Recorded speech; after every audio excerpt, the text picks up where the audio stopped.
ऋषि पंचमी। भाद्रपद शुक्ल पंचमी ऋषि पंचमी कहलाती है। इसमें मध्याह्न व्यापिनी भाद्रपद शुक्ल पंचमी ग्राह्य की जाती है। इस व्रत में सप्त ऋषियों की पूजा की जाती है।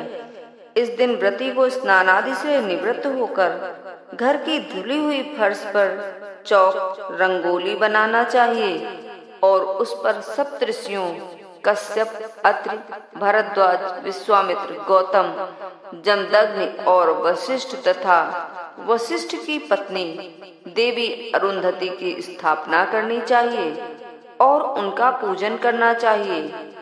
और अंत में कश्यपो, अत्रि, भरद्वाजो, विश्वामित्रोऽथ गौतमः, जमदग्नि, वशिष्ठ च सप्तैते ऋषयः स्मृताः। दहन्तु पापम में सर्वग्रहणत अर्घ नमो नमः मंत्र का उच्चारण करके अर्घ देना चाहिए।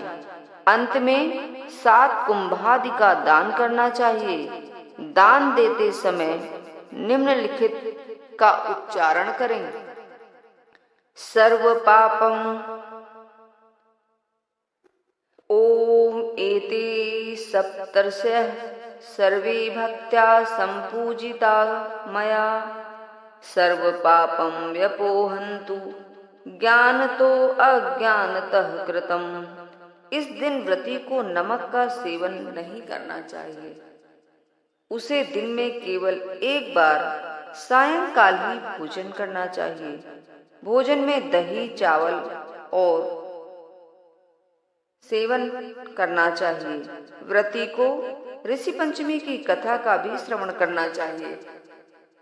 सतयुग में सेनजित नाम का एक राजा राज्य करता था। उसके राज्य में सुमित्र नाम का एक ब्राह्मण रहता था जो वेदों का विद्वान था। सुमित्र खेती द्वारा अपने परिवार का भरण पोषण करता था। उसकी पत्नी जयश्री सती, साध्वी और पतिव्रता थी। वह खेती के कामों में अपने पति का सहयोग करती थी। एक बार रजस्वला अवस्था में अनजाने में अपने घर में सब कार्य किया और पति का भी स्पर्श कर लिया।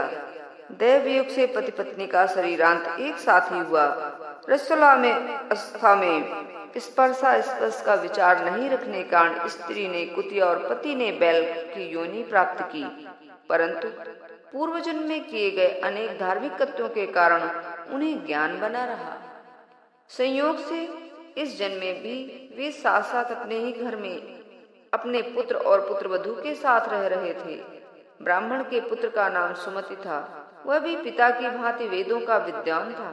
पितृपक्ष में उसने अपने माता पिता का श्राद्ध करके और उसी उद्देश्य से पत्नी से कहकर खीर बनवाई और ब्राह्मणों को निमंत्रण दिया।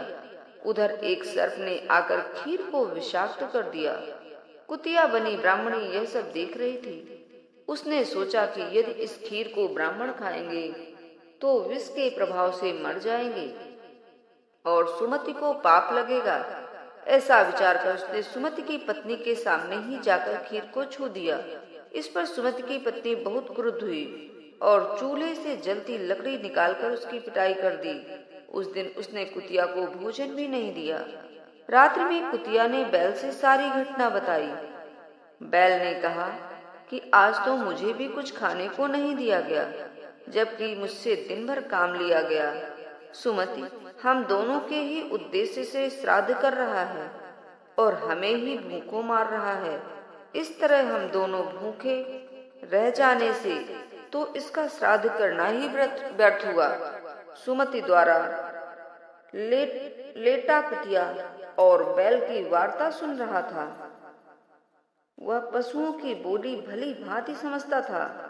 उसे यह जानकर अत्यंत दुख हुआ कि मेरे माता पिता इन निकृष्ट योनियों में पड़े हैं। वह दौड़ता हुआ एक ऋषि के आश्रम में गया और उसने अपने माता पिता के पशु योनि में पड़ने का कारण और मुक्ति का उपाय पूछा। ऋषि ने ध्यान और योग बल से सारा वृतांत जान लिया। उन्होंने सुमति से कहा कि तुम पत्नी भाद्रपद शुक्ल पंचमी को ऋषि पंचमी का व्रत करो और उस दिन बैल के जोतने से उत्पन्न कोई भी अन्न ना खाओ।